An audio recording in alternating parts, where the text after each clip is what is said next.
Bonjour et bienvenue, j'espère que vous allez bien. Dans cette vidéo, on va traiter de corriger les questions numéro 6, 7, 8, 9 et 10, c'est-à-dire la deuxième partie de la résolution, le concours de médecine, FES année 2010-2011. Question numéro 6 nous dit la dérivée de la fonction g de x qui est égale logarithme népérien de racine cubique du x sur 0 plus l'infini et on a 5 affirmations. L'affirmation A que g' de x est égal à 1 sur 3x. L'affirmation B que g' de x est égal à racine cubique du x sur 3x. L'affirmation C que g' de x est égal à x sur racine cubique du x. L'affirmation D que g' de x est égal à 1 sur racine cubique du x. L'affirmation E que g' de x est égal à 1 sur x fois racine cubique du x.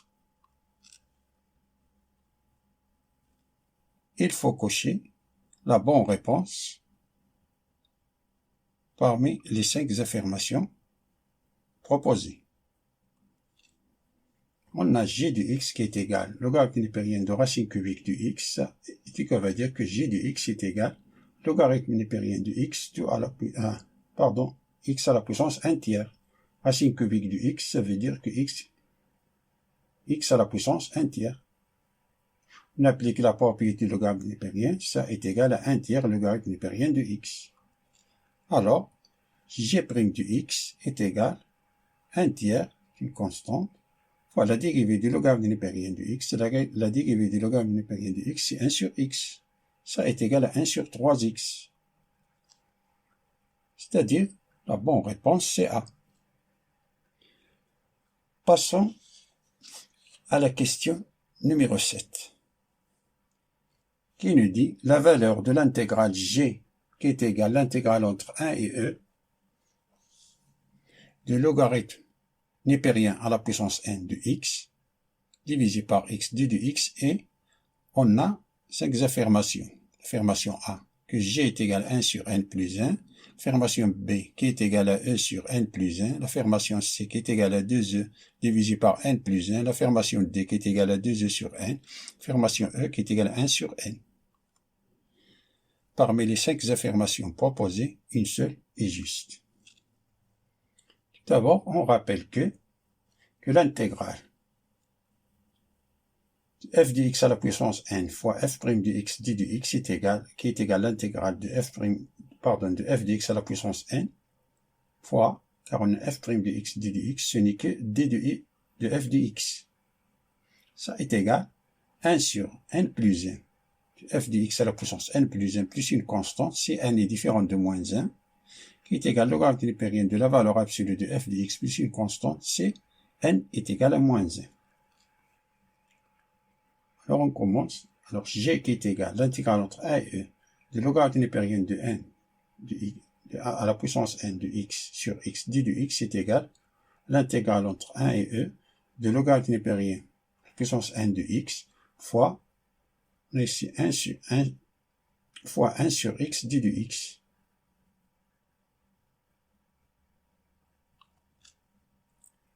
Ça est égal à l'intégrale entre a et e de logarithme népérien à la puissance n de x d de ln de x. Ça c'est ln de x, car on a la dérivée de ln de x sur d de x est égal à 1 sur x. Ça veut dire que d de ln de x est égal à d de x sur x, ce qu'on a ici.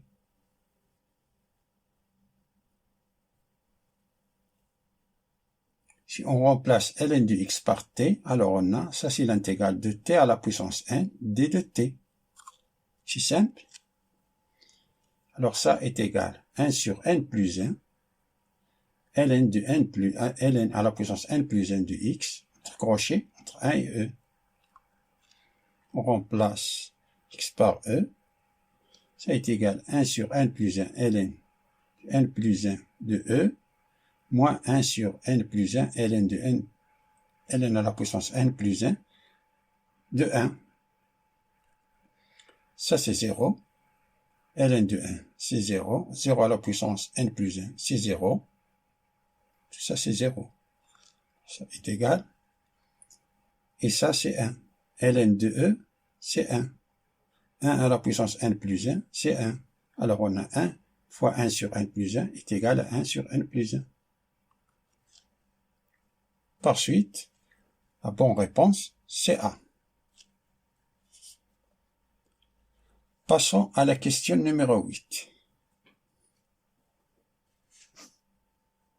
Qui nous dit l'ensemble des solutions de l'inéquation 1 sur x à la puissance x est supérieur ou égal à 2 et on a 5 réponses. Réponse A, que la solution est égale à l'intervalle moins l'infini, moins ln de 2 divisé par ln de 3, fermé à droite. La réponse B, que S est égal à moins l'infini, ln de 3 divisé par ln de 2, l'intervalle est fermé à droite. Affirmation C, qui est égale à l'intervalle ln de 3 divisé par ln de 2, jusqu'à plus l'infini, fermé à gauche. L'affirmation D, qui est égale à ln de 2 sur ln de 3, plus l'infini, fermé à gauche. L'affirmation E, c'est l'ensemble vide. Il faut cocher la bonne réponse.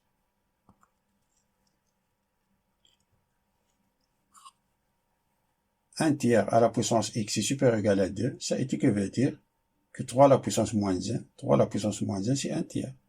3 à la puissance x est supérieur ou égal à 2, ça veut dire que 3 à la puissance moins x, on a moins 1 fois x, c'est moins x, est supérieur ou égal à 2.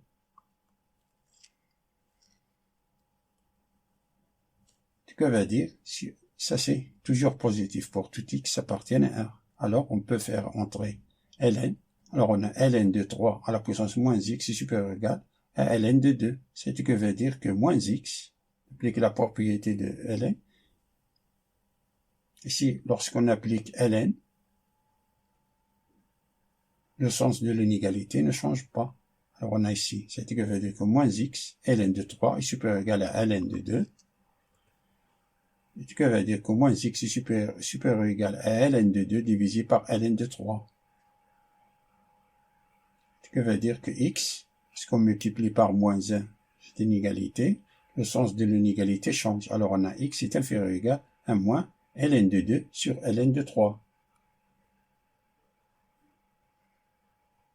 Donc l'inéquation 1 tiers à la puissance x est supérieur ou égal à 2 est vérifiée pour tout x appartenant, tout x de l'intervalle moins l'infini, moins ln de 2 sur ln de 3.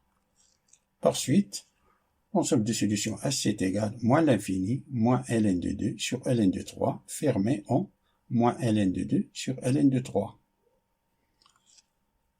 C'est-à-dire, la bonne réponse, c'est A. Et la question numéro 9 nous dit la valeur de la somme S indice n est égale sigma k est égal à 1 jusqu'à n de k, c'est combinaison de k parmi n, et on a 5 affirmations. L'affirmation A, c'est n 2 à la puissance n moins 1. L'affirmation B, que S indice n est égal n moins 1 facteur de 2 à la puissance n. L'affirmation C, c'est n fois 2 à la puissance n. L'affirmation D, c'est 2 à la puissance n. L'affirmation E, c'est n fois 3 à la puissance n moins 1.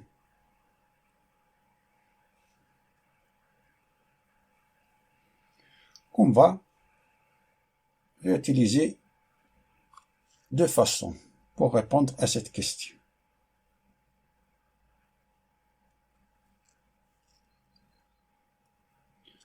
On a indice n qui est égal, sommation de k est égal à 1 jusqu'à n de k, combinaison de k parmi n. Mais ici, ça veut dire que k est inférieur ou égal à n. Alors, pour n est égal à 1, alors on a S indice 1 est égal sigma de k est égal à 1. De 1 de k, combinaison de k parmi n qui est égal à 1. Comme k est inférieur ou égal à 1, ça veut dire, c'est obligatoire, on a ça, c'est la combinaison de 1 parmi 1. Et ça, c'est 1. 1 fois 1 est égal à 1. Si on remplace ici n par 1, on a ici B. Donc les affirmations B, C et D sont fausses. On a ici, si on remplace ici par 1, ça c'est 0. Si on remplace ici par 1, ça c'est 2. Si on remplace ici par 1, ça c'est 2. Ça veut dire que B, C et D sont fausses. Si n est égal à 1. Et pour n est égal à 2, alors on a S indice 2 qui est égal à sigma. K est égal à 1 jusqu'à 2 de K, combinaison de K parmi 1 qui est égal à 1, combinaison de 1 parmi 2, plus 2, combinaison de 2 parmi 2. Ça est égal, ça c'est 2, plus, ça c'est 1 fois 2, c'est 2, 2 plus 2 est égal à 4. Si on remplace ici n par 2, on a ici 3 à la puissance 2 moins 1, c'est-à-dire 3 fois 2, c'est 6. Alors S indice 2, ça nous donne 6. Ça veut dire que l'affirmation E est fausse.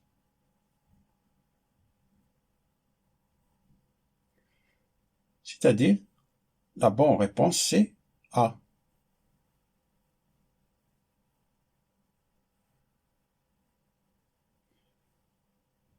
Et pour calculer cette somme d'une manière générale, il faut connaître la formule de binôme de Newton.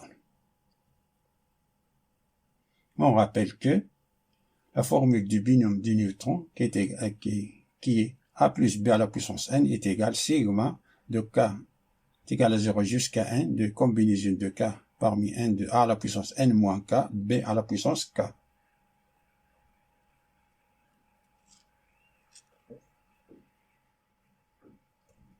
Alors on a S indice n qui est égal sigma de K est égal à 1 jusqu'à 1 de K, combinaison de K parmi n.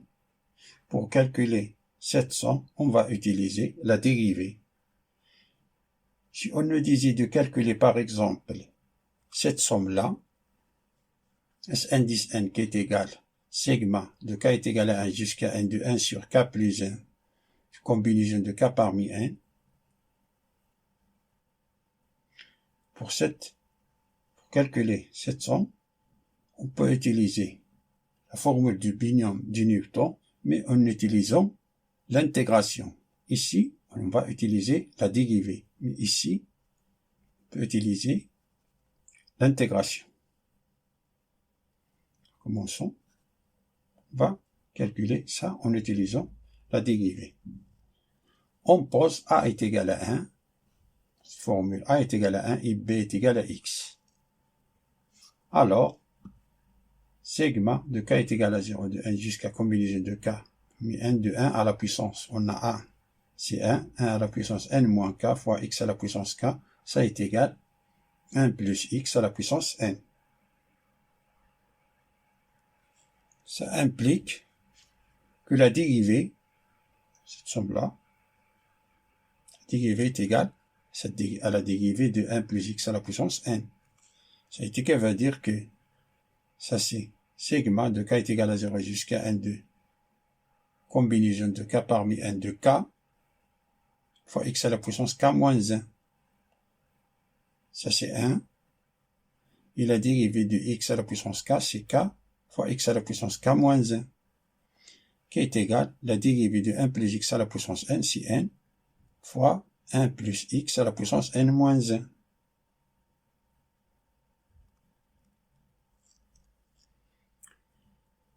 Que veut dire sigma de K est égal à 1 jusqu'à n de K, combinaison de K parmi n de X à la puissance K moins 1, qui est égal à n, facteur de 1 plus X à la puissance n moins 1.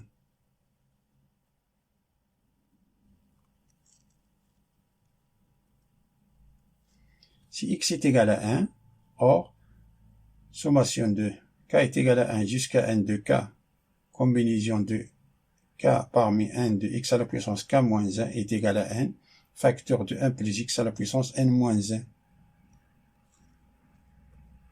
C'est ce que veut dire que segment de k est égal à 1 jusqu'à n de k, combinaison de k parmi n de 1 à la puissance k moins 1, on a x est égal à 1, est égal à n, facteur de 1 plus 1, tout à la puissance n moins 1.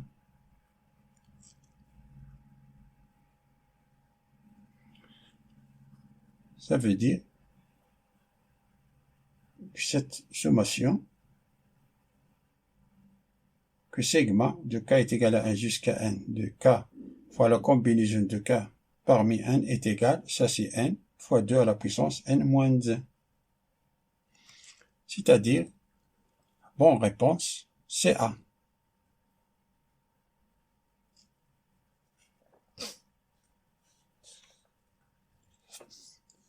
Passons à la dernière question.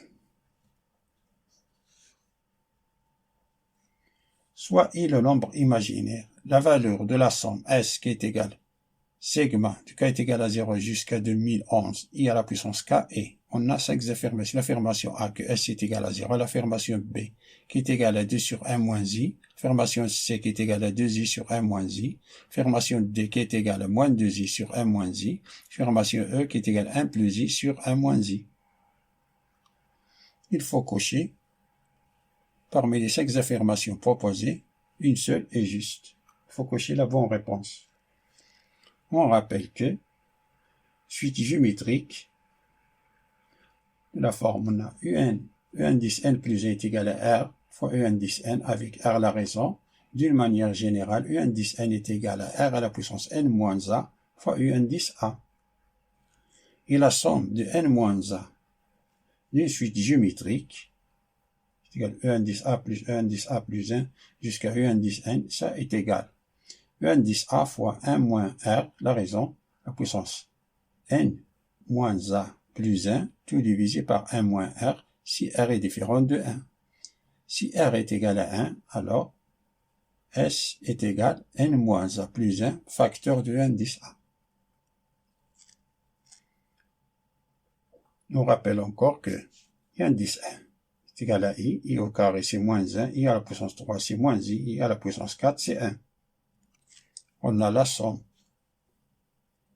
de k est égal à 0 jusqu'à 2011 de I à la puissance 4, ça c'est I à la puissance 0 plus I à la puissance 1 plus I à la puissance 2 plus I à la puissance 3, et ainsi de suite jusqu'à I à la puissance 2011.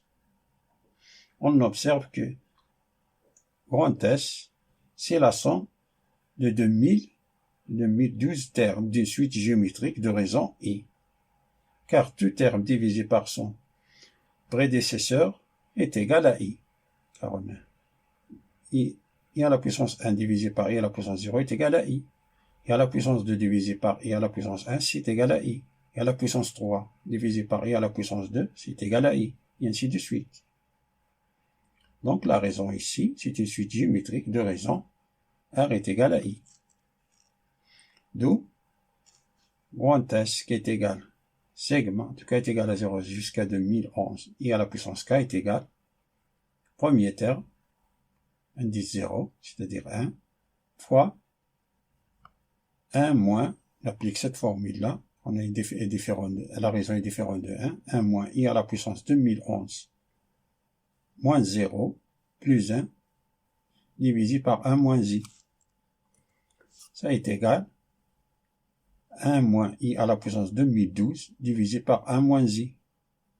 Ça est égal 1 moins 2012, ce n'est que I à la 4 fois 503. 2012, c'est 503 fois 4. Ou bien, on prend 2012, on le divise par 4. Ce 4 là, ça nous donne 503. Alors, on a I à la puissance 4, tout facteur à la puissance 503 divisé par 1 moins I. Ça, c'est 1. 1 à la puissance 503, c'est 1. Ça est égal à 1 moins 1 sur 1 moins I, qui est égal, ça c'est 0. 0 divisé par 1 moins I, c'est 0. Par suite, la bonne réponse, c'est A. Cette vidéo est terminée. Merci de l'avoir regardée. et à bientôt.